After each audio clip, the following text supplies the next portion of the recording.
Град на Оризот и геотермалните води. Добре дојдовте во Кочани, 10-тата станица од ЕУ караванот низ Македонија. Колку ова мало, убаво градче во пазувите на Плачковица и Осоговските планини има европска перспектива. Тема за разговор со денешните гости: Николчо Илиев, бизнисмен, Радко Димитровски, градоначелник, и Ангелчо Илиев, илиевски режисер. Господа, Европа како идеја и Европа како стил на живот. Во кој дел сме поблиску до Европа? Или да го преформулирам поинаку, што ако Македонија стане утре членка на Европската Унија, што ќе се смени во животот на обичните кочанчани? Еве да почнеме со режисерот Илиевски. Повелете. Вака, јас мислам дека ако направиме еден исклучок на мала група граѓани во Кочани, мислам дека мнозинството како менталитет не се разликува многу од оној балкански менталитет кој што на некој начин е пак малку поразличен од европскиот менталитет. И мислам дека ако Македонија утре влезе во Европската Унија, прво нешто што мора да се промени е некако менталниот склоп. Тоа е начинот на живење, начинот на размислување. Јас секогаш мислам дека ние многу поинтензивно треба да приоѓаме кон нешто што е прифаќање на едни европски навики, европски стандарди, нешто што е друг начин на живење. Со тек на време јас мислам дека тоа може да се промени, но не мислам дека тоа може да биде драстично брзо. Благодарам, Илиевски. Градоначелник Димитровски, што мислите вие?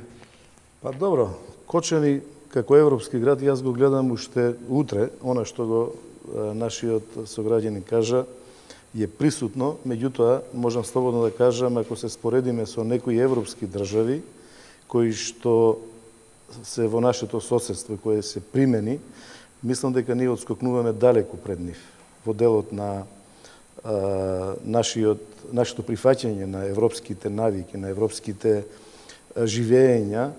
Меѓутоа, за жал, она што го имаме со нашите соседи не дозволува да формално бидеме примени. Апсолутно сум убеден дека Кочани, па добро и цела Република Македонија, може да биде уште утре рамноправна членка во сваќањата, во навиките, во она што се вика европско живење, и на тоа апсолутно стојам. Илиев, дали е така и во бизнисот? Да, јас исто така би додал дека сигурно дека преку ноќ ништо нема да се промени ако Кочани или Македонија утре влезе во Европската Унија, меѓутоа Македонија е спремна и текако да влезе во Европската Унија, и тука посебно би потенцирал дека ние стопанствениците, поготово делот кој соработува со европските земји, сме спремни уште утре да влеземе, спремни да ја дочекаме влезот во Европската Унија. Очекувам и некои промени, позитивни промени со влезот во Европската Унија, и граѓаните тоа сигурно набрзо ќе го почувствуваат. Во прва основа мислам дека промените најбрзо ќе се почувствуваат во тој дел каде што ќе имаме побрз пристап и поквалитетен пристап до европските фондови, што директно ќе влие на животниот стандард на населението, поготово инфраструктурата, што и како ни е потребно на нас. Ке разговараме за ова подоцна во емисијата, да чуеме што велат на истото прашање кочанчани. Колку европски се живее овде и кои се клучните придобивки од членството на Македонија во Европската Унија за Кочани?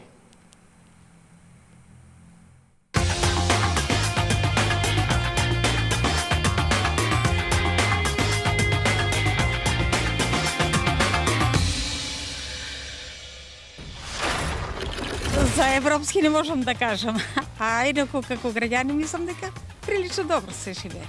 Убаво е, средено е, чисто и така. Јас не сум од Кочани, меѓутоа кочанчани гледам дека добро живе. Треба да се посвети повише внимание на изгледот, нели, на градот. Наликува ли Кочани на европските градови?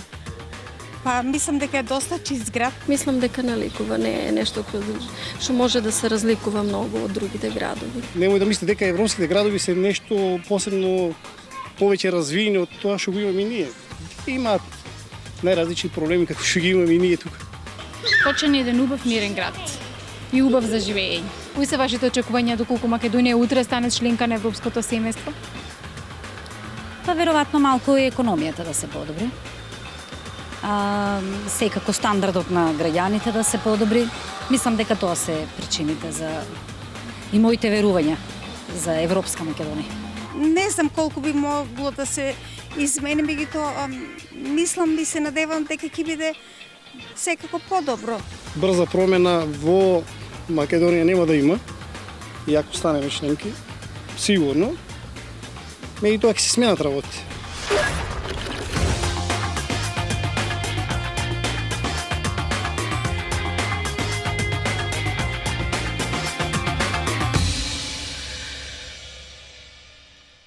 Градоначалник, ги слушнавме и вашите сограѓани, не очекуваат брзи промени, дури ако стане Македонија членка на Европската Унија, нема да се случи преку ноќ чудо.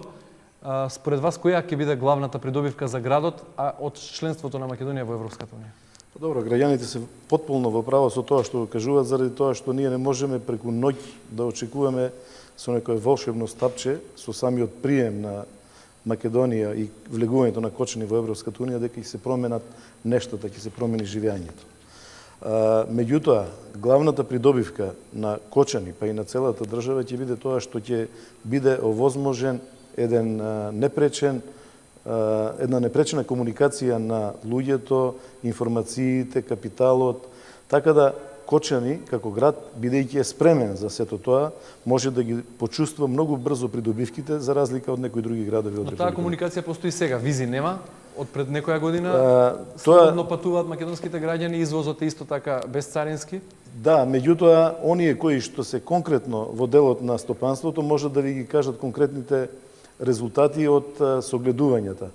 Сепак нашата стока, нашата роба, која што оди надвор од државата, има некои препреки заради тоа што ние сме придружен член, не сме уште членка на Европската Унија. Дали во делот на придобивките него гледате и пристапот до европските фондови? Една од главните работи за Кочани, што ќе ги добие, се пристапот до европските фондови. Ние сега имаме пристап само до ИПА фондовите, кои што се предпристапните фондови, дали се прекугранични, дали сме ние партнери во некои од овие европските фондови за користење на геотермалните извори или некои други извори кои што ги имаме, сепак за сега имаме една пречка. Кога ние разговараме со нашите колеги, градоначалници, кои што се градоначалници во држави во Европската Унија, тие имаат далеку поширок диапазон на аплицирање до фондовите за Европската Унија. Ние сепак сме хендикепирани. И тоа ќе биде главната придобивка на граѓаните на Кочани, односно на градот Кочани. Илиев, градоначалникот, спомна одредени пречки за бизнисот, односно за стоките од Македонија на европските пазари. Конкретно во вашата дејност, вие се занимавате со текстилна индустрија. Кои би биле тие и кои би биле главните придобивки кога Македонија ќе стане членка на Европската Унија? Секако градоначалникот кога спомна ова тема има право, бидејќи првата и основната пречка во споредба со нашите конкуренти од соседството, например Бугарија и Руманија, тие ги немат проблемите што ние ги имаме. Например, царинските бариери. Ние имаме безвижен режим, меѓутоа царинењето, чекањето на возилата по граничните премини, чекањето на возилата на царинските терминали, од една страна ја поскапуваат нашето работење, а од друга страна и времето трае премногу долго, што значи во тој дел ние имаме мал недостаток и имаме проблем во борбата со нашата конкуренција од соседството. Што вас конкретно ве задржа во Кочани? Може ли да се тера во оваа општина бизнис според европските правила?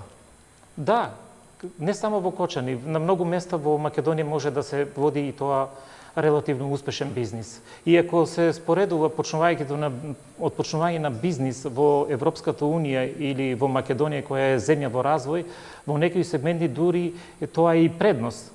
Предноста ја гледам во тоа, во колку вие имате развиен бизнис, поврзан бизнис, каде што ги користите европските предности, а тоа се европската куповна моќ, европските пазари, и користите предностите на нашето поднебе, односно квалитетното, навременото и релативно ефтино работење, поевтино работење, и спојување на тие два сегмента донесува до еден релативно успешен бизнис и долготраен бизнис на двете страни. Токму тука го бележиме и ние нашиот успех. Ова ваше тврдење е спротивно на оние тези дека ете младите се заминуваат од Кочани бидејќи нема добра перспектива. Значи секој со добра идеја и со решеност може да направи нешто ако има среќа. Точно така. Значи ако се има добра идеја, ако се има добра стратегија и ако се работи упорно на реализацијата на идејата и стратегијата, сигурно дека резултатите нема да изостанат. Веројатно дека во секоја работа и различен е и пристапот и резултатите се различни. Меѓутоа, во нито една работа во која ќе пристапите професионално, ефектите и резултатите нема да изостанат. Илиевски, вие сте млад надежен режисер. Кога ви режирале документарен филм за европската перспектива на Кочани, што би акцентирале во него? Видете вака, ако ги земам во предвид сите гранки во Кочани, сите аспекти, може би тоа би било стопанството или евентуално туризамот, а исто не би рекол дека тоа би било уметноста или би била културата, бидејќи во Кочани мислам дека се уште нема земено убав, замав, уметноста. Мислам дека културата и уметноста се душата на еден град. Тоест, душата на нашето живење, општествено живење. Видете, кога нема култура или кога нема уметност, кога нема театар, мене одма тоа ми личи дека има некоја мртвила, што тоа не е добро за жителите на град Кочани. Колективното мислење и гледањето на, речеме, на таа европска перспектива, многу зависи од уметноста. Значи, европските цивилизации се развивале точно од уметност, од културата, од театарот. Значи, кога едно општество ќе стави акцент на она што е култура, она што е уметност, она што е, да речам, и традиција, пошто ние имаме, Македонија има длабоки корени, длабока традиција кон театарот. Ние имаме одлични, да земеме и исто и во Кочани. Навиките во Кочани за уметност и културата биле многу по-силни пред 50 години, кога во Кочани имало театар, кога во Кочани имало кино, кога во Кочани имало првата оперета е направена во Кочани. И сега кога ќе погледнам од моја перспектива, значи нешто што било тогаш го немаме сега, а ние сме многу понапред, 50 години. Јас не знам зошто е тоа така и затоа можда акцентот во оваа ситуација, во оваа прилика би го ставил можда на стопанството или на туризмот, но не и за нешто што исто така е многу битно. Почитувани гледачи, вие го следите ЕУ Караванот низ Македонија, 10-та станица е Кочани. Со нас во Домот на културата Бели Мугри во градот се и група граѓани, жители на Кочани, кои ја следат емисијата во живо. За кратко време ќе им дадеме можност да се вклучат во неа. А почитувани гледачи, и вие покрај малите екрани пишете ни на Facebook вашите ставови, коментари и прашања, ќе ги објавиме на нашиот профил ЕУ Караван низ Македонија. Димитровски, спомнавте дека вашето искуство со европските фондови е скромно. Имате неколку проекти од ИПА фондовите. Може ли да ни кажете во детали за што станува збор? Колку пари сте искористила општината и за кои проекти? Добро, велиме скромно во споредба со европските општини, со европските градови. Инаку, на ниво на Република Македонија, она што ни се дава како можност, сепак Кочани е еден од лидерите кои што ги користи овие расположливи европски фондови. Јас веќе спомнав, ние ги користиме преку граничните фондови од ИПА компонентата. Имаме реализирано програми во делот на културата, направена една етно куќа на едно старо место, изградена една солидна етно куќа. Направена е интервенција во делот на бизнисот, подобрување на бизнис условите во лесната индустрија, средување на одредени тротоари, одредени атмосферски канализации. Реков веќе дека Кочани е член на Европската унија на општини на геотермални општини од Европа. Значи ние сме таму членови, користиме ги средствата од ГЕОС исто така за проектирање во геотермалната енергија, меѓутоа сепак е малку во споредба со она што би го користеле кога би биле членки на Европската унија, бидејќи тогаш можеме да ги користиме структуралните фондови. А тоа значи дека можеме да ги користиме за изградба на инфраструктурни објекти, од кое што општината Кочани има најголема потреба. Дали се тоа улици, дали се тоа пристапни патишта, дали се тоа канализации, водоводни инсталации и така натаму. Како градски татко, еден од главните предизвици е како да ги задржите младите во градот, како да престане одливот во поголемите градови или пак во странство. Во последно време голема надеж донесоа две нови инвестиции, онаа на американската Амфенол и на холандската компанија Антура, кои во индустријската зона во близина на Кочани градат фабрики за расад на цвеќиња, на растенија, односно фабрика за кабли на американски амфенол. Градот исто така има извонредни услови за развој на бањскиот туризам, бидејќи лежи на базен со води чија температура се движи помеѓу 50 и 80 степени Целзиусови. Со што друго како економски потенцијал располага Кочани од прилогот на колешката Сунчица Николовска.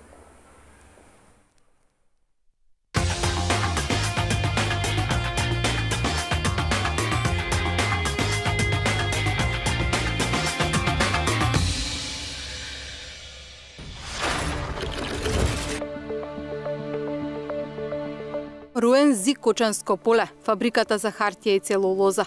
Некогашните индустријски капацитети оставија напуштени погони и луѓе без работа. Денес новите инвеститори со младите во прв план почнуваат да ја враќаат економската моќ на Кочани. Овде плодна почва за инвестирање најдоа холандската Антура и американската Амфенол. Едната Гринфилд, другата Браунфилд инвестиција. И двете компании ќе ублажат и така големата невработеност во источниот регион. Само во Кочани бројката на невработени е околу 6000. Во Амфенол, којот пред неполна година произведува кабли и конектори за автомобилската индустрија, просечната старост на вработените е 30 години. Па Амфенол сигурно дека значи многу пред се од аспект на вработување на пред се на помладите луѓе и во секој случај на другите фирми кои што ги користиме како сабконтрактори, односно за изведување на одредени активности. Холандската Антура за неколку месеци планира да ги отвори вратите за првите работници кои сега се на обука во странство. Во Кочани ќе произведуваат расад за орхидеи наменет за европскиот пазар. Инвестицијата е вредна 6 милиони евра, а работа ќе има за 300 луѓе. Овие луѓе се планира да бидат вработени во следните 3-4 години, бидејќи како што видите, значи ние почнуваме од нула, ова е Гринфилд инвестиција. И поради тоа, значи, треба малку време додека фабриката да почне да функционира на капацитетите на кои што е замислен. Искористувањето на напуштените погони, но и отворањето нови индустријски зони за идните инвеститори е клучно за развој на градот. По 2-годишен прекин на производството, неодамна зад машините во Руен застана околу 120 поранешни работници и 30 на млади кадри.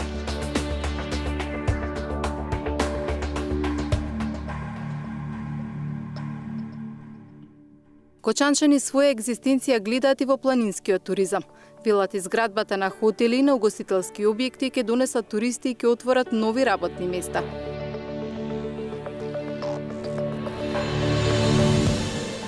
На 20 на километри од градот во еден од најубавите предели во Осоговијата, Пониква, општина Кочани нуди градежно земјиште за хотели за викенд куќи.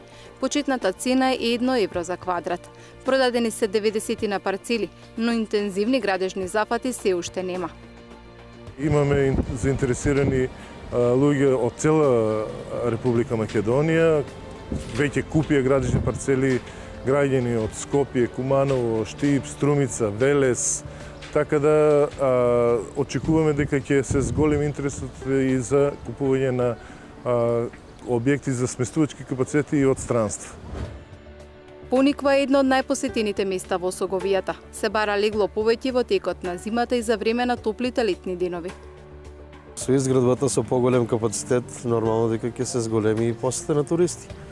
Сега дојдат разочарани се. Пониква моментално има 200 до 250 кревети, сместувачки капацитет, што е недоволен. Дојдат луѓе, се зафатено и се враќаат. На надморска височина од околу 1600 метри, ова е единственото место во источниот регион каде што има услови за скијање. За побрз развој на Осоговскиот бисер Пониква, од голема важност е довршувањето на инфраструктурата, обезбедување на вода за пиење, но и подобрување на електричната мрежа.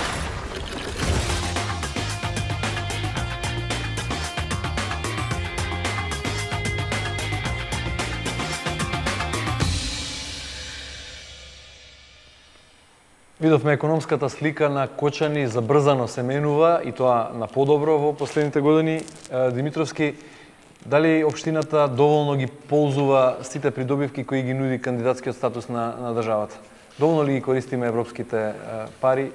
Па, јас веќе спомнав дека она што го имаме како располагање, ние го користиме. Меѓутоа, сепак, за решавање на главниот проблем на општината Кочани, главниот проблем е невработеноста. Преку невработеноста е напуштање на родниот крај на нашите најмлади сограѓани. Сепак, значи, тоа не е доволно. Потребно е и на тој начин ќе успееме ние како општина, а и нашите стопанственици да го направат, да овозможиме услови за придобивање, односно доаѓање на повеќе, било домашни, јас повеќе и ценам да бидем искрен, домашните наши инвеститори, било да се од градот, било да се од општината, или пак некои странски инвеститори. Бидејќи само на тој начин, со стварање на едни такви услови, ние можеме да ги задржиме нашите најмлади генерации. Знаеме дека генерациите од 25 до 35 години, немајќи услови овде за живење, нагло го напуштаа градот. Дали ќе одеа во главниот град на државата, во Скопје, дали ќе одеа во Италија да се бават со земјоделски работи, дали ќе беа во Словенија, дали ќе беа во Грција, на било кој начин, дали легално или легално или со пасоши на соседни држави, тие го напуштаа градот. Очекувам дека со оваа мерка, односно со стварањето услови за домашни и странски инвеститори, ние ќе допринесеме да нашите сограѓани си останат овде, бидејќи знаеме како старото правило. Секому му е најубаво да си дома. Илиев, планирате ли ширење на бизнисот за да вработите нови? Колку вработувате сега во вашата... Вие се занимавате со текстилна индустрија? Колку се европски работите кога станува збор за вашата дејност? Па вака, како што реков, ние работиме 100% за извоз, така да нашата ориентација мора да биде према европскиот пазар и е према европскиот пазар. Во моментот мојата фирма вработува 96 директно вработени, кои што работат во делот на услугите, односно во делот на логистиката, во лон доработката. Дали планирам инвестиции и вработување нови? Да. Тоа е од причини за тоа што само така можеме да одиме напред и никако другојаче. Нашиот развој на нашата фирма е благодарение на довербата која што ја стекнавме кај нашите деловни партнери. Тоа не беше ни малку лесно и едноставно и сигурно дека во изминатите 16 години колку што постоиме, имавме секакви периоди и тоа беше едно време на предизвици дали ќе обстоиме или не. За наша среќа, ние успеавме нашата компанија, нашата фирма, со многу напор труд да ја одржиме, да ја исправиме и да ја доведеме на едно ниво кое што сигурно при основањето него ни сонував. Денеска, нашата фирма се наоѓа помеѓу 200 најголеми компании во Македонија и помеѓу 10 брзо растички средни и мали предпријатија за последните 5 години во Македонија. Началникот рече дека милува повеќе домашни компании. Планирате ли ширење на бизнисот и вработување нови? Токму тоа сакав да го кажам. Значи, едно е што ние постигнавме, друго се нашите желби. Нашите желби се колку што можеме подолго да останеме на местото каде што сме, ако не успееме да го подобриме, а тоа секако ќе биде потешко отколку патот кој го имавме до овде. За да одиме и да се одржуваме на ово ниво како каде што сме, на нас ни се потребни нови инвестиции, нови вработувања со кои ќе ги задоволуваме потребите на нашите постојни партнери и ќе освојуваме нови пазари и нови партнери. Колку се во таа насока пресретливи општинските власти без додворување кога нешто ви треба, завршувате ли лесно работа? Па искрено да кажам, ние немаме некои посебни потреби од општината, освен во делот на инфраструктурата, каде што тие своите обврски ги завршуваат според утврдена динамика. Европски, сигурно. И сигурно дека во последно време сигурно една голема предност е тоа што и градежното земјиште почнува од 1 евро и веројатно комуналиите, односно таксата за градба е 1 евро, што е една голема поддршка и помош за почнување нов бизнис. Почитувани гледачи, во очекување на вашите коментари и прашања на нашиот Facebook профил ЕУ Караван из Македонија, минути за публиката, да им дадеме шанса да постават прашања за некој од нашите денешни гости. Поверете. Моето прашање е до градоначалникот на општина Кочани и гласи колку европските фондови се достапни за развој на руралниот туризам. Добро. Ова прашање е мощно интересно и за нас во општинската администрација едно од главните прашања, заради тоа што еден од столбовите на развојот на општината Кочани, значи покрај оризот, покрај геотермалните води, е и туризмот, односно капацитетите кои што ги имаме пред се на комплексот во Осоговијата, односно на Пониква. Ние се ангажираме, имаме изработено проекти, подготвени проекти, било да се работи за бањскиот туризам во градот Кочани, било да се работи за алтернативните туризми во руралните подрачја на градот, дали се тоа во делот на велосипедизмот, оној планинскиот велосипедизам, дали е тоа во делот на скијањето, не зборуваме за класично скијање, туку во некои посебни делови од скијањето, дали се работи во делот на црковниот туризам, дали се работи во делот на селскиот туризам. Значи, подготвени сме, имаме готови проекти и едни од првите кои што ќе аплицираме во моментот кога Република Македонија ќе биде премена во Европската Унија, ќе бидат токму тие проекти, реализирање на тие проекти, односно аплицирање за реализирање на тие проекти во Европската Унија. Ако смеам јас да додадам, слушнав во прилогот на колешката Николовска дека на Пониква нема доволно струја и вода и еден од проблемите за решавање и тоа, или? Па видите овака, Пониква е еден од центрите во Република Македонија кој што е за жал неоткриен и кој што се користи во главном од локалните наши, од соседните општини, Кочани и соседните општини. Ние во последните 3 години го направивме Пониква атрактивно за сите делови од Република Македонија и за соседството од соседните држави. За жал, дел од инфраструктурата не е решена уште, делот на водоснабдувањето, електриката е решена. Минатата година ги електрифициравме заедно со владата, односно со МЕПСО, двете патеки, се веќе подготвени за скијање. Имаме патека за сноуборд и очекуваме дека вака ќе продолжиме, бидејќи имаме, како што беше дадено во прилогот, страшно голем интерес. Така, можете ли да искористите дел од европските пари токму за таа намена? Ете, за вода во Пониква. Тоа сега да го кажам. Значи, ние сме спремни, ние ги имаме проектите и сакаме да, во моментот кога ќе можеме да ги користиме структурните фондови, дека можеме веднаш да аплицираме за решавање на овие инфраструктурни проекти кои што се на Пониква, односно на Осоговијата. Да одиме со првото прашање и од нашите гледачи преку нашиот Facebook профил, ако веќе се стасани. Да, веќе се стасани, може ли да го видиме првото прашање? Како Кочани да привлече повеќе странски студенти на правниот факултет? Претпоставувам прашање за градоначалникот Димитровски повтор. Добро, прашањето е поставено до градоначалникот, иако ингеренциите на градоначалникот се мали, меѓутоа Кочани како град има една традиција можна долга во делот на образованието, ако знаеме дека со векови наназад, уште значи пред појавата на Гутенберг, ние имаме овде препишувачки капацитети кога се препишувале црковните книги. Кочани има традиција во делот на средношколското образование, бидејќи скоро 70 години двата наши средношколски центри се едни од најдобрите во Република Македонија и пошироко на Балканот. И еве, пред 7-8 години е отворени се и капацитети на Универзитетот Гоце Делчев, најпрви на правниот, а сега и на економскиот факултет, и Кочани ги има сите предуслови за тоа. Значи, Кочани е еден центар на источниот дел на Република Македонија. Кочани ги има предусловите во делот на инфраструктурата, значи ги имаме капацитетите за организирање на наставата, едни од најдобрите, урбанизирање делот за посебно урбанизиран за организирање на еден универзитетски комплекс, каде што може да се изведува наставата по овие, како што рековме, предмети. Може и му недостига повеќе реклама на тој кампус универзитетски. Па, јас реков, ние како општина ги направивме сите предуслови, меѓутоа општината нема ингеренции за организирање на високо стручното образование. Заедно со Универзитетот Гоце Делчев чиниме напори да што е можно повеќе студенти дојдат. Сега засега имаме околу 1000 студенти во општината Кочани, меѓутоа очекуваме дека тој број далеку ќе се зголеми. Повелете, почитувана публика, одиме со следното прашање. Прашање до представникот од бизнис секторот, а исто така и до представникот од културата, односно нашиот режисер Илиевски.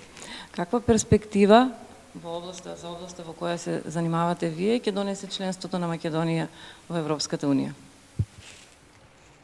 Јас прв ќе се потрудам да ви одговорам. Значи, јас веќе во моите неколку претходни обраќања најавив дека со влегувањето на Македонија во Европската Унија, сигурно дека одредени бариери ќе бидат срушени во делот на нашиот бизнис, односно ќе се возможи да бидеме равноправни со нашите колеги, нашите конкуренти од соседството. Значи, јас гледам само големи придобивки, а ништо негативно не гледам во тој дел. Илиевски, Или вие? не очекувам. Вака, јас мислам дека со влезот на Македонија во Европската Унија во областа на културата, особено во областа на театарот, може да се сменат многу работи, но прво нешто што мора да се промени е внатрешниот систем, внатрешниот начин на функционирање. Ние можеме да градиме театар, ние можеме да градиме нешто што е визуелно, но навиките се многу битни внатре во луѓето, во организацијата што го водат театарот или што ја водат таа институција.